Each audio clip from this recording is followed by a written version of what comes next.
आज एक ऐसी स्टोरी बताने जा रहा हूं जिससे अगर आप बिजनेस में नए हो तब भी आपको बिजनेस की काफी हद तक समझ आ जाएगी।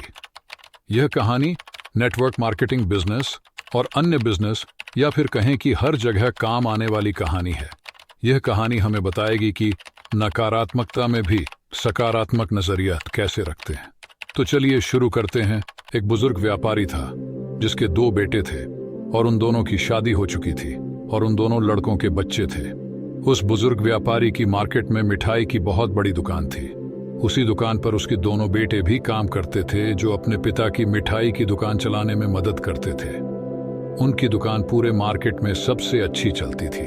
उस बुजुर्ग व्यक्ति को पूरा शहर जानता था और उसकी बहुत इज्जत करते थे। एक समय की बात है जब दिवाली का समय था। उस समय उनकी मिठाई की दुकान पर बहुत भीड़ रहती थी क्योंकि सीजन था। उनकी दुकान पर एक व्यक्ति आता है और उनसे मिठाई खरीदता लेता है और जाने लगता है।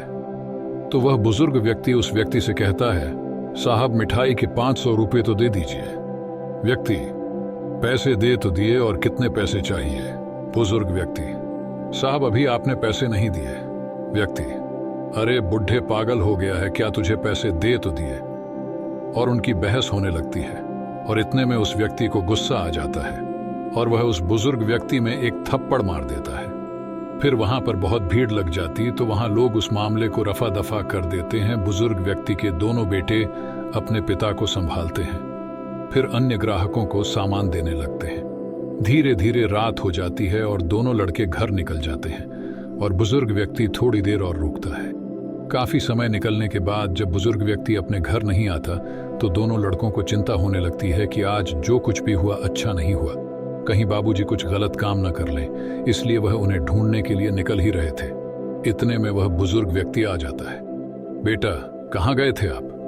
बुजुर्ग व्यक्ति, मैं उस व्यक्ति को मिठाई देने के लिए उसके घर गया था जिससे आज झगड़ा हुआ था। बेटा, आप उसके घर क्यों गए थे? बुजुर्ग व्यक्ति, आज मैं तुम्हें बताता हूं कि बिजनेस कैसे किया जाता है। बेटा, मतलब? बुजुर्ग व्यक्ति, तो जो होना था वो तो हो ही गया। फिर मैं उसके घर गया और मैंने उससे बोला कि सर, मेरी गलती थी, जब मैंने हिसाब मिलाया तो सब बराबर निकला। फिर मैंने उसे मिठाई दी और मैं वापस आ गया।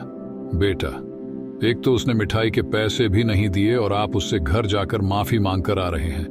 बुजुर्ग व्यक्ति, तुमने बिजनेस करना तो सीखा ही नहीं। अगर आज मैं उसके घर नहीं जाता तो वह दूसरी जगह से मिठाई खरीदता और पूरे मार्केट में हमारी बुराई करता, जिससे हमारी दुकान की वैल्यू गिरती। लेकिन अब वह हमारी बुराई नहीं करेगा और हमारे पास से ही मिठाई खरीदेगा।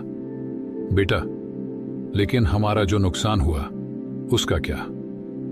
बुजुर्ग व्यक्ति, उसको जो करना था उसने किया, लेकिन अब धीरे धीरे उससे पैसा कैसे निकालना है ये तो मुझे पता है। अब वो आएगा तो हमारे ही पास। इसे कहते हैं व्यापारी। चाहे कितनी ही बड़ी समस्या क्यों ना खड़ी हो जाए, लेकिन एक व्यापारी हमेशा अपना फायदा ही देखता है। हैं किसी और प्रेरणादायक कहानी को लेकर। तब तक के लिए धन्यवाद।